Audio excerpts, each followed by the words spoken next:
Good afternoon, everyone. I, Meenakshi, on behalf of NEN and Nandwani Foundation, would like to invite you all for this webinar and also introduce our expert, Kunal Nandwani.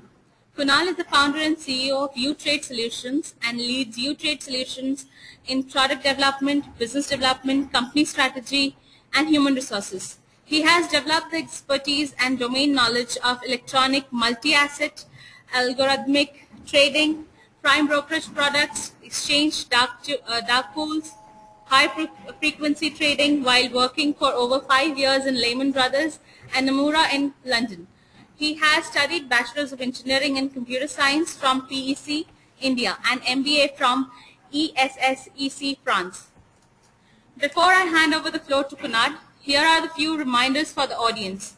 You will be on mute. You may ask a question by typing on the panel provided. Over to you, Kunal. Yeah, hi, thanks. Hi, guys. I hope I'm audible to everyone. If not, then please just type in. Can you see this? I'm hoping you can see the screen slides I have put on here as well. So the topic we will cover is around selling in a startup, key principles for selling. So I'll dive straight into it. So I've kept these slides as visual, so you can see some images and I'll talk around them.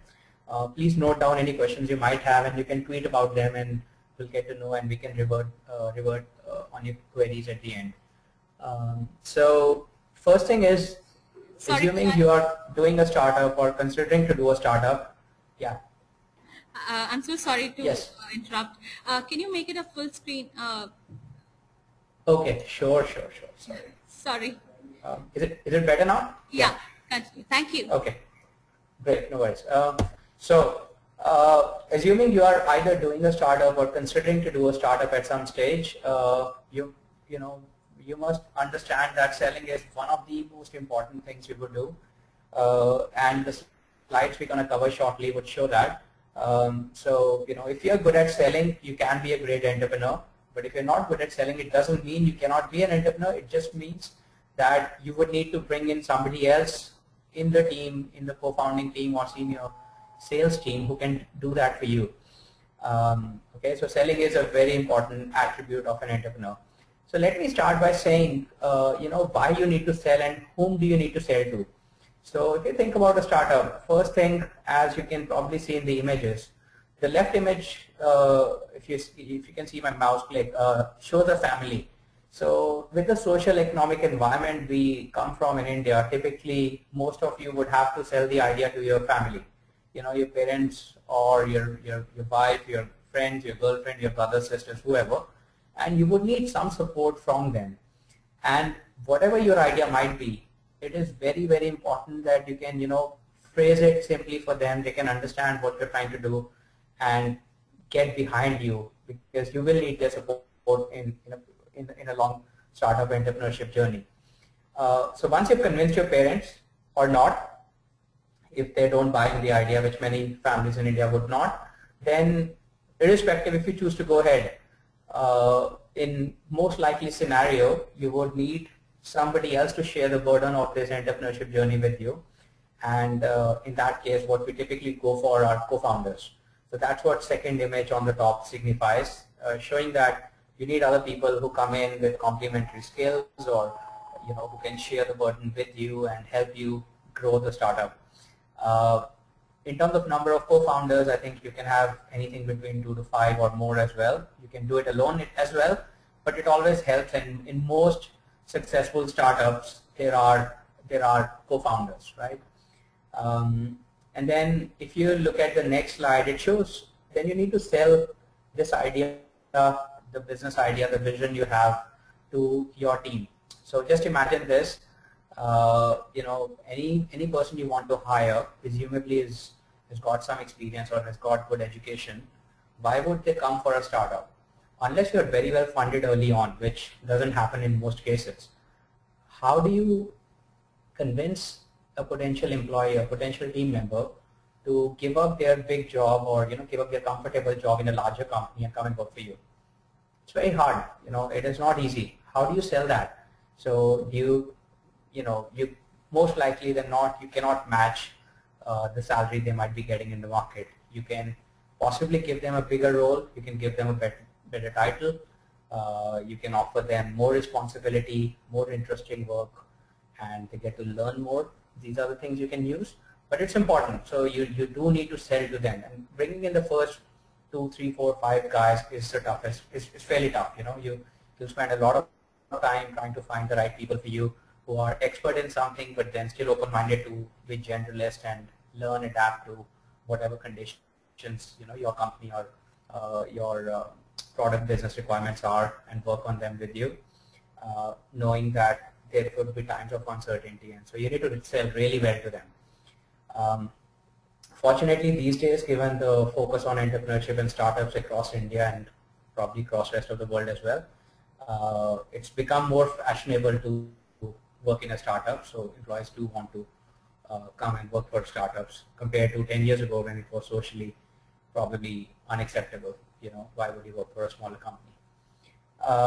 Then again, one of the big challenges you would face, how do you raise funding? So when you're running a startup, you would do multiple rounds of funding. Most likely scenario, some businesses can be bootstrapped, but assuming you do not have the bootstrapping option or you don't have revenues on day one, then how do you need investment, right? So how do you convince investors? Why should investors back you? To put things in perspective, investors get thousands of business plans a month, active investors in India, and they might be investing at best on one plan out of 1,000. Okay, these numbers are subjective and based on certain assumptions, but that's the reality. Most business plans do not get funded. So how do you actually sell to investors? You are creating a company which has a vision to either disrupt the world or improve the world, but can they buy into your arguments? Can they buy into the plan you're creating? The biggest thing I think they all look for is, can they believe that you can execute the plan? That's where most of them, and that part has to come out very well in your business plan, that you can execute. You have the team to execute, and you are best placed to do it. So you need to sell to investors basically. Then you might have some board members, board of advisors, directors who typically join to mentor the companies or help you, and they might be the investors themselves, or they might be some other prominent figures from the market who are willing to help out. Then you have board meetings. You need to convince them what you're doing. You need to sell them constantly various ideas, various new plans and stuff. So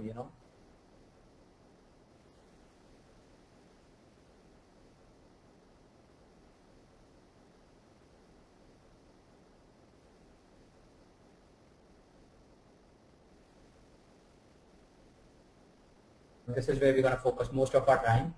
Clients and partners. You will have clients and you will have partners over time, and all these need to be sold. Hi, I believe you can hear me, right? Okay, so then you have clients and partners to whom you need to sell, and client selling is what we will focus most of our time on right now. But the idea was to tell you that selling is not only to just clients, but it's also to your family, to your co-founders, to your team members, investors, board members, various people you will come across. So if anything as a startup entrepreneur you would be doing is selling, a lot of selling. Okay, so it's fairly important to get it right, to understand, be aware of things you should watch out for, and hopefully, if you manage to learn and do them well, you will succeed over time. So moving on to the next slide. So how do you sell to the customers? So imagine day one, you've started a business, or you have a vision, you want to create a product or a service or some business where you have some target clients in mind. So typically two things can happen, simply put. One, either you're creating a new product which nobody has in the market and nobody is buying or using, right? How do you sell someone something which doesn't exist today? It's very tough. So imagine the example of, let's say, Facebook, or before Facebook, any more innovative thing, let's say iPhone. iPhone did not exist.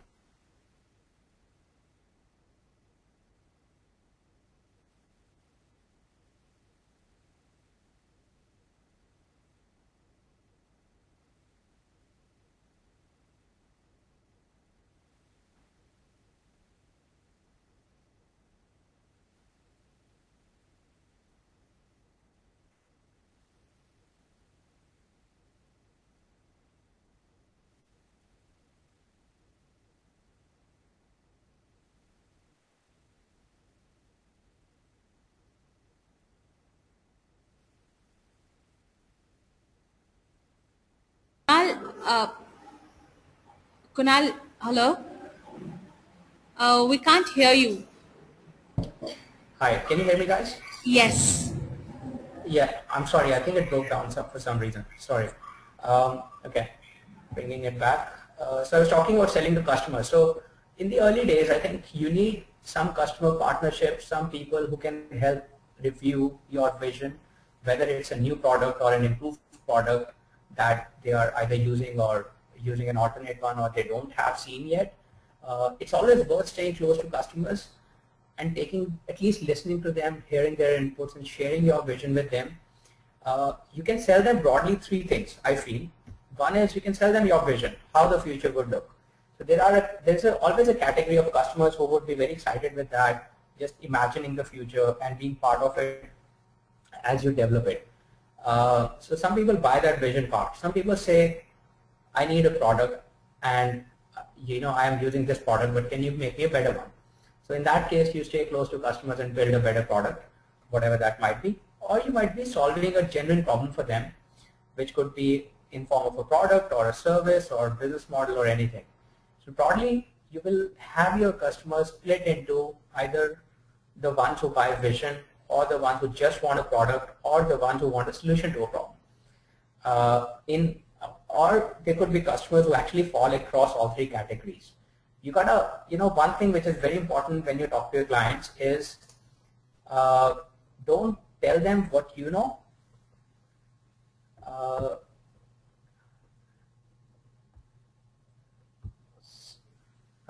You can hear me, right? Hi, you can hear me, right? So it's one important point about, there's one important point about selling to customers. Selling 101, don't tell your customers what you know. Tell them what they want to know. It's very simple for any salesperson to go to a client and say, look, we've got this product which does this, we've got this problem which does that. But it's rare, very tough skill to acquire, where you go to a customer and say, we have this product which will help your business do this, or we have this product which will help grow your business or reduce your cost or solve this problem. That's fairly important when you sell to your customer. So it's very useful to stay close to them. So it's very useful to stay close to your customers, tell them you have a vision, sell them your product, and solve some problem for them. So that's important in selling to customers. I can take any specific questions at the end around this. Few other things I want to say. One thing every entrepreneur must understand, selling fixes everything. Sales is the most important part in any entrepreneurship business, generally. It doesn't mean that you might be able to create some product which doesn't sell, but you create great IP, intellectual property, which you can sell to a larger company who can then sell it. Fair enough, but in general, you have a business if you can sell. Selling fixes everything. That should be your #1 goal in a startup. Selling brings revenues, which are important to grow your company, to bootstrap, to invest back, to pay the bills, to do various things. And selling over time, when you sell well to few customers, creates your brand, and it's a very good way to sell to other customers by referring, by getting the references. So sometimes your customers will refer you to others. So if you have a consumer product like Facebook, for example, if you guys use it, they want all their friends to use it and they advertise themselves. Or if you have a car, let's say, I need Tata car, you like it, you want all your friends to have it. You share that information around. So you create brand by selling. By creating clients, you are actually indirectly creating your brand, which is, I believe, one of the subsequent topics of the NEN panel discussions, which will happen in few days' time. So selling is very important. One lesson you can take away from here: sales fix everything. Sales can fix most of your problems you can imagine in a startup. Okay. So as you are running your company, it's fairly important to never lose sight of the fact that customers need to be heard. Customers, you need to be close to them to understand what's going on in the market, if they are liking your product or not, and how they are facing the challenges, if they're facing any challenges with it, is competition doing anything.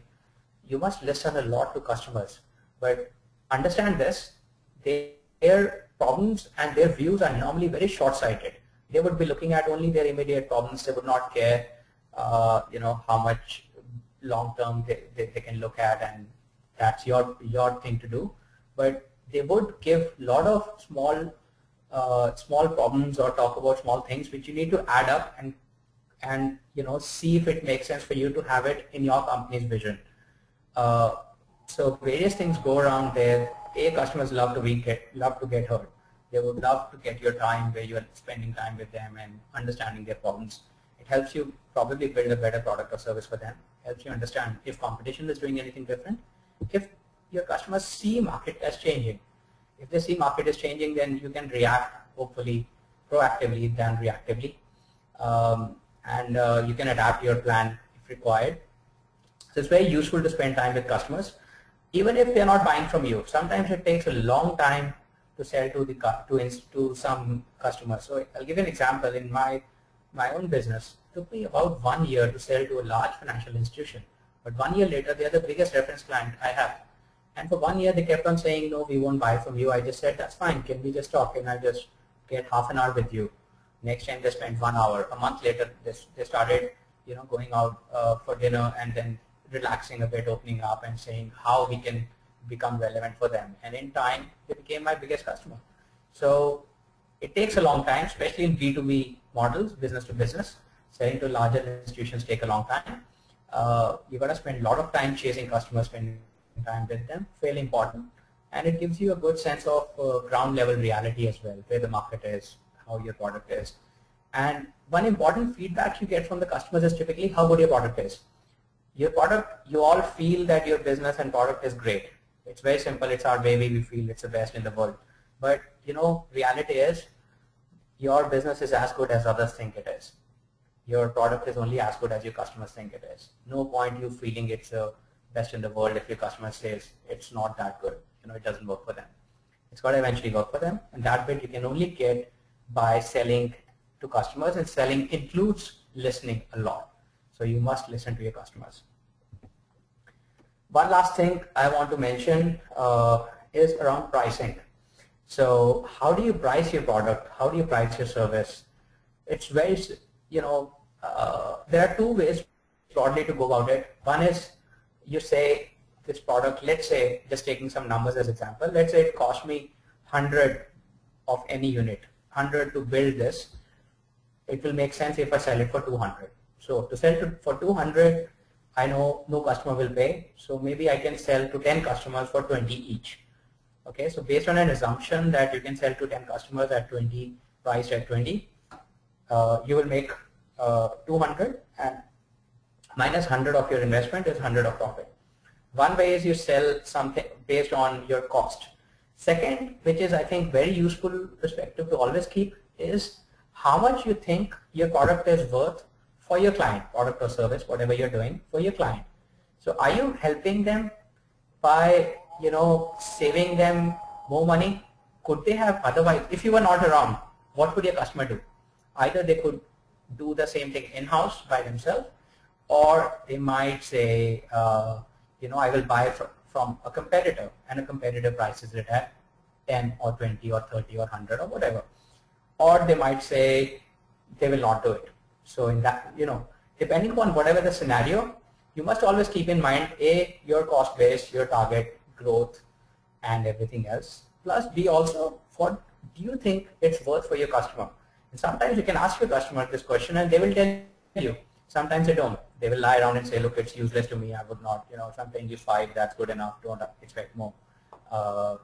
You got to go with that. And sometimes, for some customers, in my case as well, I have paid first 3 months to some of my clients to use my product because I know they will use it, they will test it, it will be proven that it works, and that's a good reference client to have. Then I can sell to the second one and make money.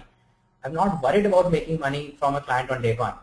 So, when it comes to pricing, I generally personally have gone with the view to a client that, if I feel the client is right, they could be a good long-term client and good business partner for us, I just tell them, look, why don't you tell me your problems? If I fix them, if I add value to them, you tell me how much you want to pay. Sometimes that's a good way. They say, okay, it's worth 10 or 20, and then you say, look, it's a bit more, and then you know what their benchmark is.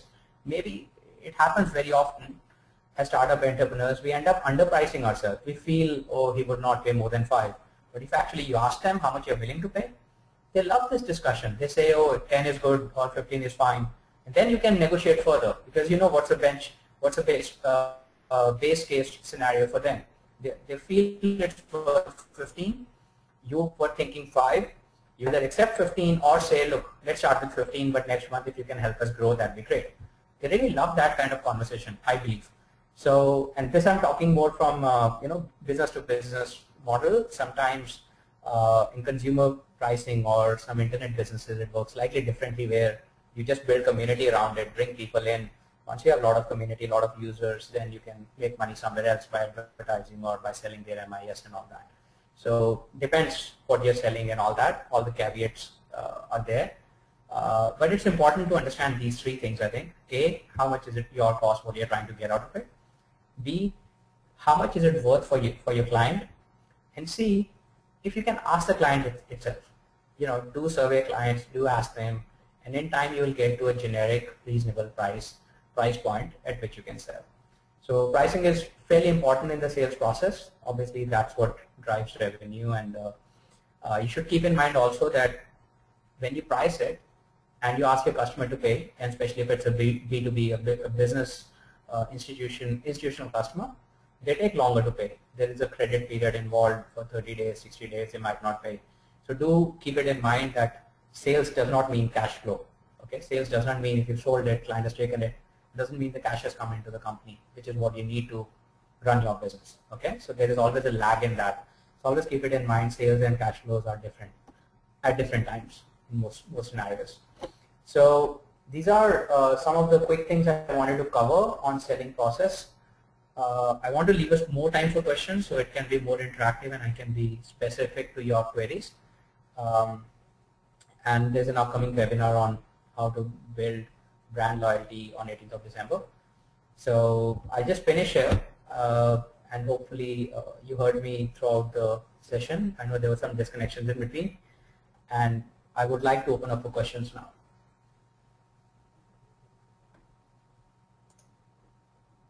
Kunal,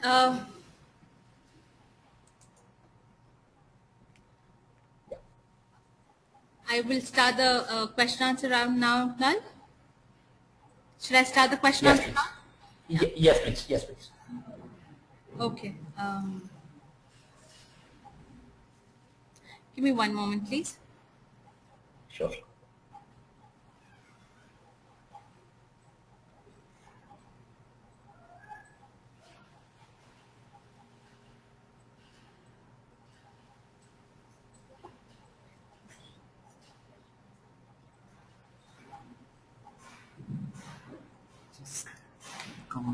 This question.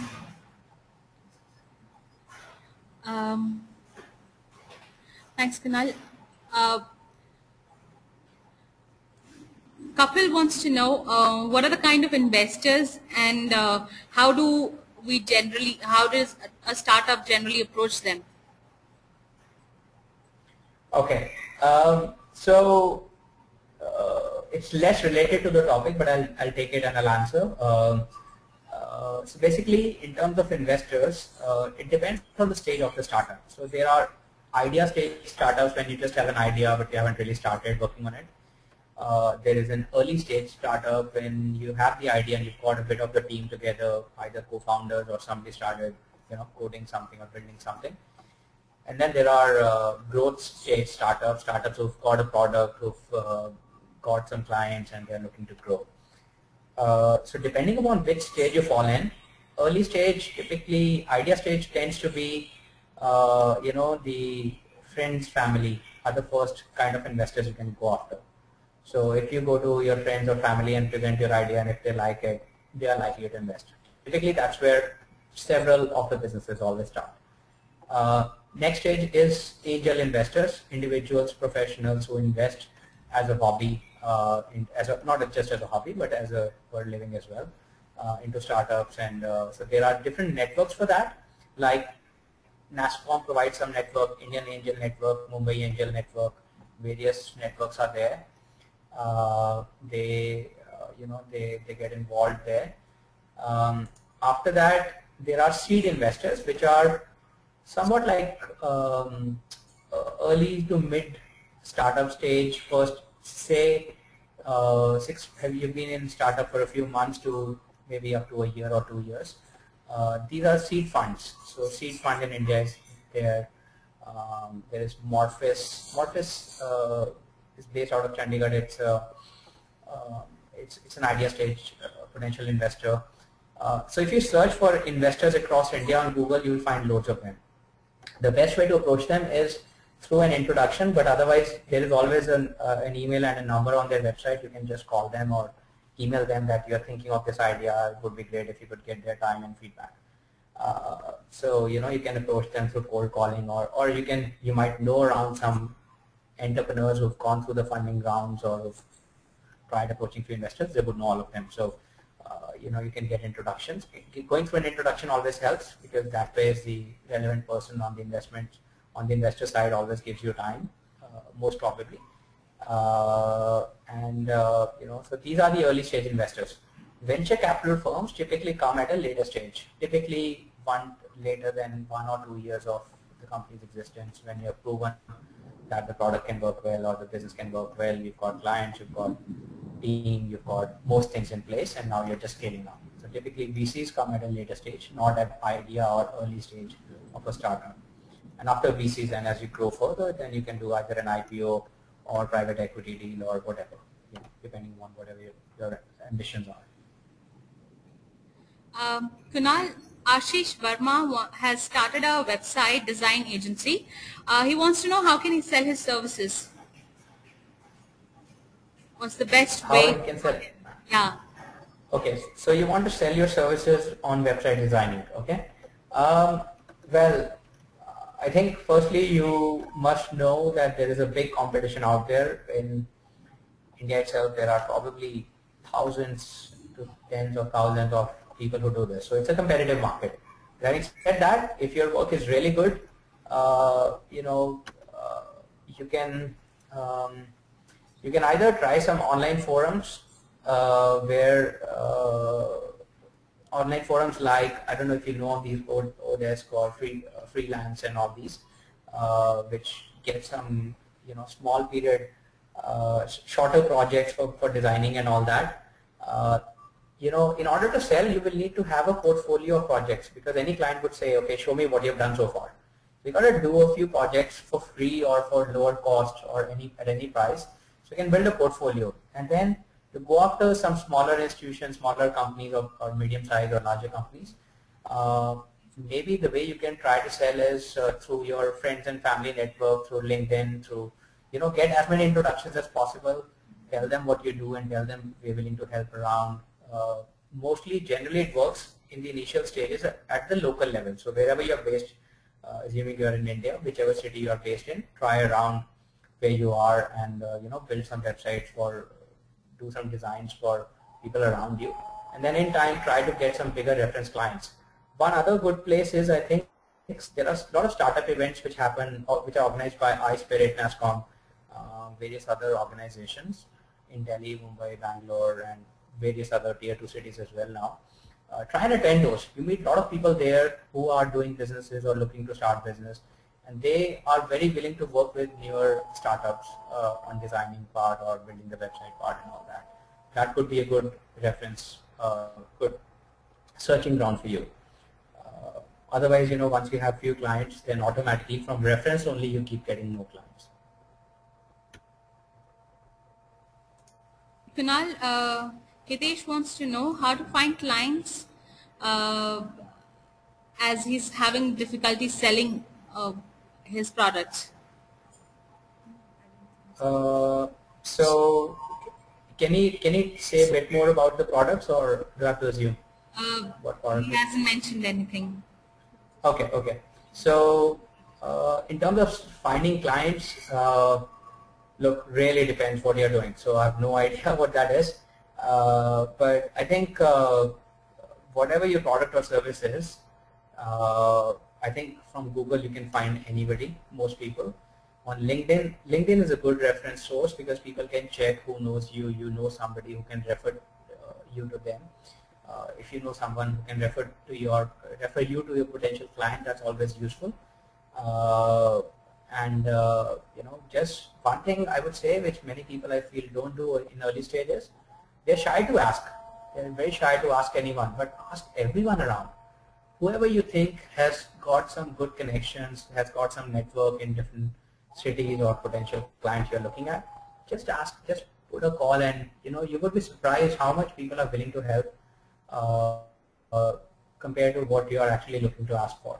People are there to help. They do introductions all the time, and you just need to find these good people. And to find them, I think again one good idea is go for some events, some networking events, or some startup entrepreneurship events which are held across different cities, and you will meet great people, some good speakers, and just approach them. Just say, look, I built this. I'm looking to sell to these kind of clients. How do I meet them, or can you introduce me to a few?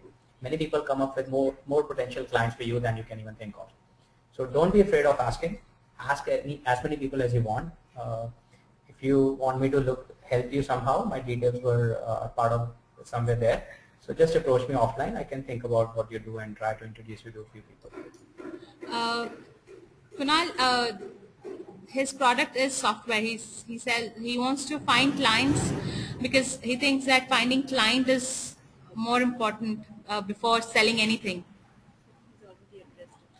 Right. Well, to be honest, I think before even selling, we gotta, I think you're building software projects for customized to clients' requirements, right? I believe that's what you're talking about. So for that, I think certainly even before starting your business, you need to find clients, because finding clients is certainly tough. There are a lot of people who want different projects. Again, I mentioned some online websites like Freelance or Desk or whatever, where you can get started and build something, build a portfolio, and then over time add, reach out to other clients. Depends on what your expertise is. Are you building something in certain technology, .NET, Java, C language, PHP, whatever? So depending upon your technology, there is a certain segment of market you can go after. And if you have a choice, sell more internationally, but it's again tough because online sales internationally is tough. But in India, people don't pay that well for softwares. So there are many software project companies around. So So I think moving on to the next question. Sure. What are your tips to sell out concepts of visions? Yeah, good question. I think one thing you should do is work on your speaking skills. Watch out some of the TED Talks or some of the Steve Jobs videos, how he launched iPhone, and things like that. It really inspires you. It can really inspire you.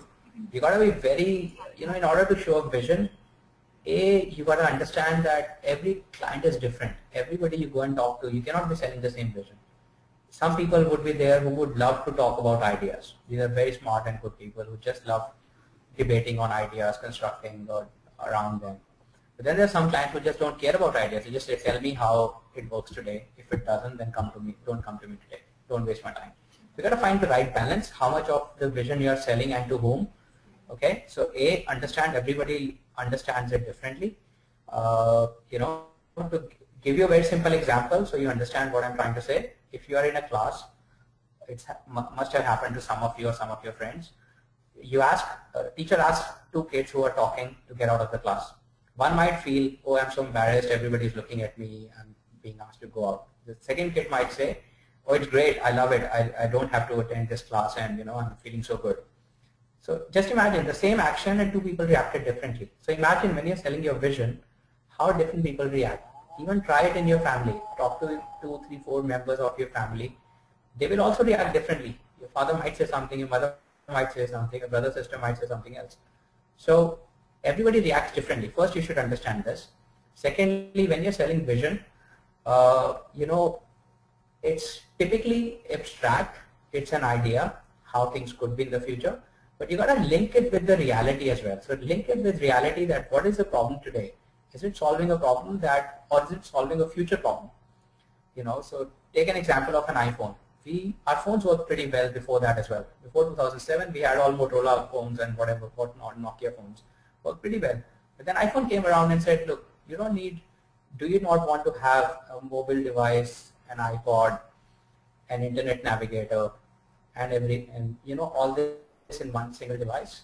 We had never thought of it. So they really showed us the vision how future we could have everything in one device. So they generally solved a problem which we were maybe not even having, but they solved a problem which we now all love to have the solution, right? So it's tough to sell vision. It is not easy. You got to prepare well. Try it on all your friends around, all your family members and all. And if they say it's great, don't buy it, because every family member will always say it's great. But just remember that you know, people you're talking to will react differently, and you know, you gotta link it with some problem they have either today or they may have in the future, and then talk around vision, which is a bit more practical. It's somewhat substantiated as well. Substantiated as in, you know, don't just say, for example, that we can build flying cars. You know, we all know we can build that. But if you can substantiate by saying, you know, we can divide the atmosphere into few levels like radio waves are, and then, you know, if regulators allow, countries allow, you know, you can auction them, and then cars could be running in those or whatever, whatnot. And the technology of car required is this and that. So that's a vision. Example, electric car, right? Tesla launched it, came up with the vision 10 years ago, and, you know, 5-10 years ago, and built a great product now. Amazon's drones, they shared the vision now. It's going to come in 5 years. Just look at Jeff Bezos of Amazon, his speech on how, when he talked about the launching of these drone deliveries, you know, they will inspire you. So get some inspiration. If you don't have experience, try on a few people around, understand everybody will react differently, and then do your best.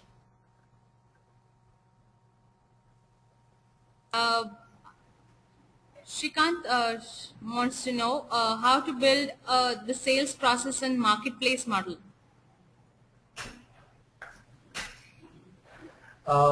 Sales process in marketplace model. So I presume we are talking about Amazon Marketplace or some online selling place where you can put your products there and then Yes. people can buy directly, right? Yeah. Okay. Look, there I think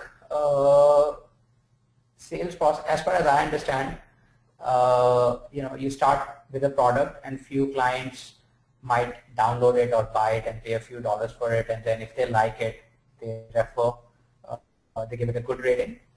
Then it gets up in the charts of the marketplace, and then hopefully if the product solves some problem for many people, then it keeps going up and keeps selling. To do that, I think more than sales process, you got to have a fantastic product which is really competing and distinguishing from the other alternate product providers. Okay, so if your product is good, assume you have a decent product and it competes with, let's take an example, content management systems. There are hundreds of them on these marketplaces. But how do you build one which solves someone's problem? Maybe you will build a content management system for some specific domain, let's say education or healthcare. Okay, and then now you want to check on the marketplace first. Is there any content management system on healthcare? If you search for it, you will find some write-ups, some products, and see if your product really helps solve more problems than what they do. And then generally, if you run your product at a beta customer locally or somewhere, you would understand that, you know, it works and you can customize it and refine it as required. And then I think selling there is important point is that while you post it there, have a good content around the write-up, good website should be there because it's all online driven. Drive it from Google AdWords. You can consider spending a bit into Google AdWords or Facebook sales through other social media. Use all available channels, including LinkedIn, Twitter, Facebook, everything if you can. And then make sure when you put your product there, you still continue to approach potential clients offline. Offline being not just coming through the marketplace, but, you know, you can find some potential customers as I was giving the example of healthcare content management system. So approach some hospitals offline and ask them if they say yes, they want to buy the product. Ask them to buy on Amazon itself and rate it. If they do it that way, you build some references which then adds up to your branding. And then over time, hopefully, if your product is good and few initial customers buy it, you get the critical mass, then it starts selling automatically. So these are some of the things I can think of. I hope it helps. Kunal, Jitendra wants to know what should be the pricing strategy for a consumer durable product? Okay, I think that's probably, unless I'm getting it wrong, I think that's probably a simple answer. Ask the consumers. Take the product to your consumers or potential sales consumers, households, whoever you're trying to sell it to, and you must have a target consumer for that. So like middle-aged people or young students or whatever that is. Try and take it to them and see how much they're willing to pay. Talk to a few people around. You'll get a good sense. Then look at the competition. Is there a competitive product which is selling cheaper or more expensive? And sometimes it's not a bad thing. Actually, one thing I want to touch upon. Sometimes it's not a bad thing to price your product slightly higher than the competition. Because somehow in some people's mind, we link pricing to the quality. Some people feel that if it's a 10 rupee product, it is an average product, but if it is 20 rupee, it is a good product. So, but you got to be careful. You just can't overprice yourself out of the market. You should not be underpricing it. So, but simplest thing is take your product to some people. Say you will give it to them for free. You should always be willing to give your products out for free in the initial stages and to some people. But get their view. How good they think it is, how much they might pay for it, or their neighbors might pay for it, and that's a good way. One other thing you should consider in consumer durable product is package it well. Packaging can actually lead you to great branding and good demand of the product. So there are water bottles which sell for 10-20 rupees, mineral water, Bisleri, so many bottles are there. But then there's one bottle called K or something, QUA or something like that, I forget the name. But it's very sweetly packaged. The package is very good and they charge 50 rupees. The only difference they have is the bottle package, which probably doesn't cost them any more. It's not more expensive than other Bisleri of the world. But just because of packaging, the sleek packaging, it just feels that it is more, it's better, and they charge more for it. 30 rupees more, that's like 2.5 times more. Great pricing. And it sells more than Bisleri's in some cases. So yeah, so the best is to ask your target consumers.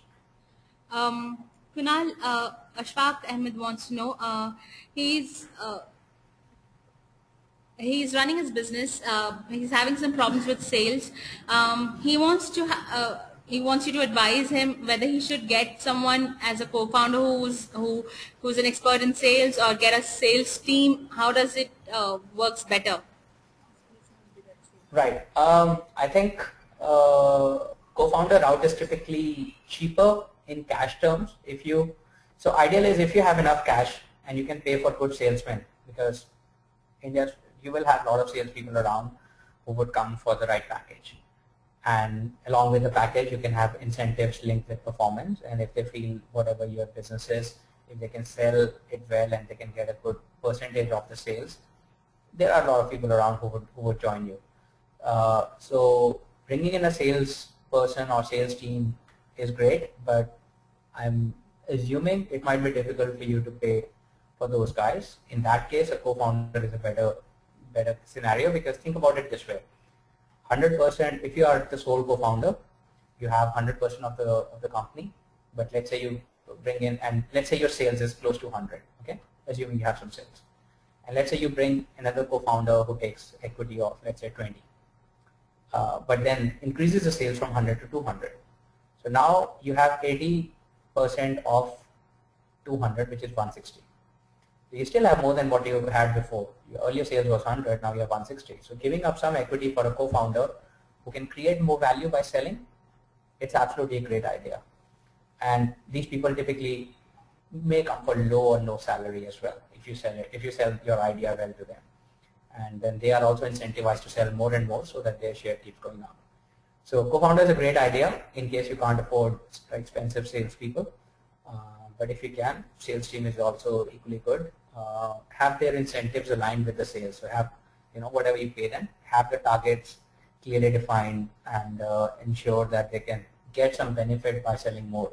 So if they're incentivized with that, they would help out. Now there are a few more questions. Yeah. How does one compete while selling against big brands? How can someone overcome the hurdle of we don't know you? That unknown, fear of unknown. Great question. Look, it came to me so many times when I started my venture 2.5 years ago. So here's the thing. As being an entrepreneur means in a country like India and probably everywhere else, you gotta be able to have the jugaad. You gotta be able to figure out a way. Jugaad is a famous word to say, just getting things done by whatever it takes. So you gotta find your strengths and weaknesses. So your weakness presumably is that nobody knows you, and people say they would buy from bigger brands compared to you. Which is very normal, right? That's how we would look at buying anything for our own house or family as well. But what you can and you should do and try is to convert your weakness into your strength. So I'll take some, I do not know what business you are in or what business you are looking at, but let me take some example. Assume you are a software, you've got a software project business, right? You build software projects and you approach a company. So I'll take some examples, no disrespect to any company, and I'm not for or against any of these companies' names I'm going to take, but let me take some. So assume you are a large company, let's say Tata Motors, okay? And they are buying some software projects from Infosys. If you go to Tata Motors and say, look, I can build the software for you at 10 times lower price than what Infosys builds it for you, and I will do a better job, I'll build a better one, and I'll customize it for you. I've got a team which can do this and that. They'll most likely not listen to you. Let's be practical. It takes a long time to bring that big client. But maybe assume you go for a smaller car manufacturer, not Tata Motors, but pick, I don't have any names in mind, but just say you pick a company, ABC, who is a very small company, who actually cannot buy Infosys products or Infosys projects because Infosys is very expensive for them, and for Infosys they are a small account. But then there are mid-level software companies which will be after this car company ABC. But if you go and tell them that whatever you think is their weakness or whatever they think is your weakness is actually your strength. So they will say you have no reference client, and just tell them that actually that's what they are trying to build with you. That's what you are trying to build this with them, the reference. They will say you have not delivered a product before. Just tell them, pay me later, let me get started. Don't worry about pricing these things early on when you don't have reference clients. And if they say, okay, then you got to do this for me, that for me, everything for me, just do it for them. So you got to bend early days. You got to get some reference clients, and then you're going to slowly step up and use that experience reference business to bring and attract more business.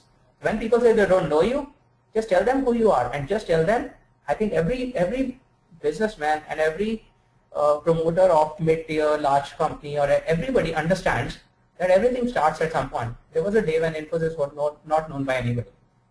It did not exist 30 years ago, right? Started somewhere, you are starting here. Tell them how much you are willing to work hard to deliver what the client wants. Now clearly, you got to have something to back it up. You got to have the skills or the team or the ability to solve their problems somehow, okay?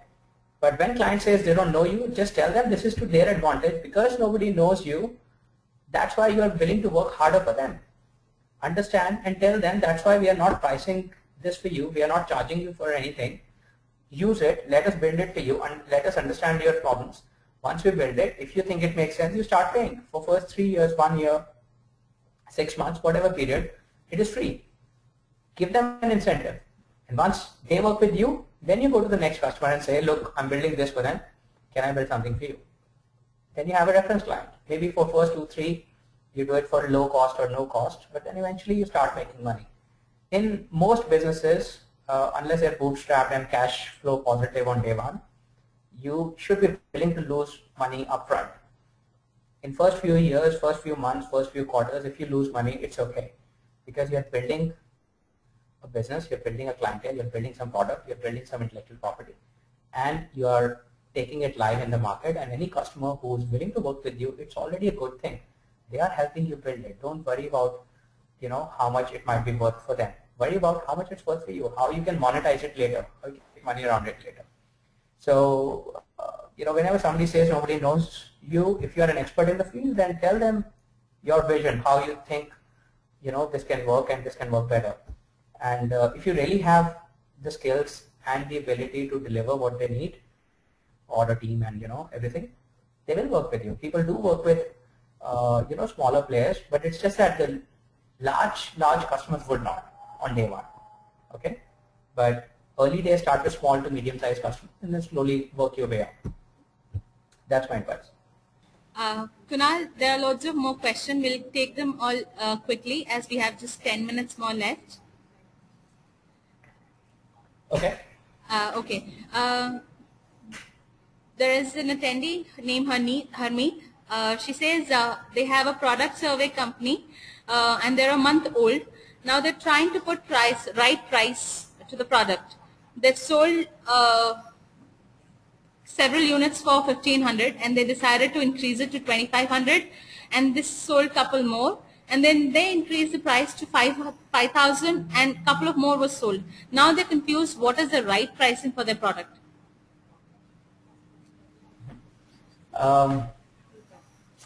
Very difficult, because, you know, it's not just a pricing question, I think. Obviously pricing is a part of it, but it is also a question of you know, how big the market is you are trying to go after, how much value you are adding compared to your competitors in the market. And I think the best way, frankly, would be to ask your customers. Assuming you have a contact address or phone number or email address or something, just call them and check. You know, we gave you this survey product, you know, online survey or whatever that is. Did it work out well? You know, can we do some improvements for you? Was the pricing right? Have you looked at any alternate product? Are we better off or worse off? Any alternate product, you know, might be more expensive or less expensive. You know, these questions, these clients are probably, if they have paid you, certainly they would have paid somebody else, or they must have looked at somebody else at some point. They are very well placed to give you a sense of it and even tell you about the market landscape, one of the things I touched upon earlier. So feel free to go back to them. Clearly evaluate your competition. I have no idea who else prices it at what price. But raise the price and also decide for yourself, use Excel and build a model that, are you trying to get 50 clients at 50,000, or are you trying to get 5 million clients at 50 rupees? You know, if you think about it, look at some of the iPhone apps. They sell for $1, but then they sell millions of it. People don't mind paying $1, 50 rupees, 60 rupees, whatever dollar value is. But at $1, everybody buys that app. Everybody buys that game. But at $10, nobody would buy it. They will only sell maybe 500 of them. So just see where you can sell how much. Look at what market is willing to pay. Just call these people. Do some scenario analysis in Excel. And I think your customers are the best bet to find out if you're priced right or not, or if they would refer you to more clients. Again, customer contact, one of the topics we covered earlier, is very important. Listen to them. They will give you more feedback than you can imagine. And trust me, they have time. They're willing to talk. And give them some freebie, offer them a free upgrade or free product for a while if you can, or whatever. But if they give you time, that's the best way to evaluate. Kunal, another person was asking, they have a marketing consultancy planning to create a product for the MSME sector in India, but still confused on the pricing model, as this MSME sector doesn't really come forward to pay anything for technology, as they don't really understand. Any tips you want to give them? I think I'll continue with one of the things I said earlier. Pick a client in MSME, medium, small enterprise. I believe that's what you mean, right? Yeah. Pick a small enterprise and work with them and ask them how you can help them do marketing. And they will say, okay, we can do this. We can build this MIS system. We can build this logistics, or we can build this sales CRM or whatever. Look at their genuine problems. If you build a product which works for one MSME, and if you are able to give it to another MSME even for free, don't hesitate. Sell it to a few people. If your product really solves some problem or help them grow their business, trust me, they are willing to pay. But they're not willing to pay at the idea stage, that you will create a product and then you will pay. Then they will pay, right? So create a product which few people buy. That way, A, you refine your product to generic needs of the market. B, you prove it works. C, you get references. So at the early stage, if you have a vision that you can build a product, work with partner MSME clients, do it for free, even pay them if you have to. I mean, I'm sorry if I'm sounding a bit, more giving than I should be, but you got to give early on. Anybody who spends a minute on your product is actually helping your product. Eventually, if you sell it, it works well. MSME market in India is huge. I just don't know what's your marketing product and how best you can go about it, but I believe there is a need to sell to MSMEs in India. They will pay if you show them the value. That's what they miss. You just say it's a software, they don't care. You show them it's a software which can increase their turnover from X crores to Y crores, or by making it more efficient, or by offering something else to their clients to make their business gain some efficiencies, or whatever your product might be. Work with a few, build something. Once you have it, if it works, trust me, people will come and pay.